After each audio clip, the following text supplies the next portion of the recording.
সুনামগঞ্জে ঘটে যাওয়া আজকের ব্রেকিং নিউজ। সুনামগঞ্জ জেলার বিশাম্বাপুর উপজেলার ফতেপুর ইউনিয়নের উপস্থিত এই বৃষ্টি আমাদের মাঝে আর নেই।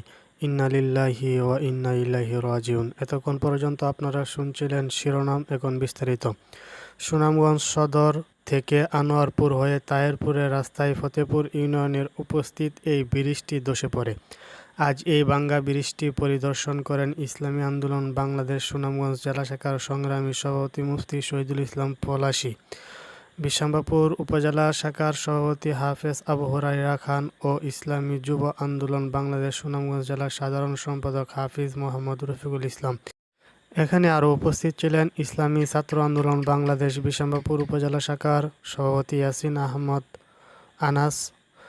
এই সময় তারা নির্মাণ কাজের অনিয়ম ও দুর্নীতির কারণে বৃষ্টি ধসে পড়ে বলে মন্তব্য করেন এবং এই অনিয়ম ও দুর্নীতিদের জড়িতদের আইনের আওতায় এনে যথাসময়ে শাস্তির দাবি করেন। আমি এই ভয়েস দিতে গিয়ে নতুন, এই জন্য অনেক ভুল ত্রুটি হতে পারে, আপনারা ক্ষমার দৃষ্টিতে দেখে নেবেন।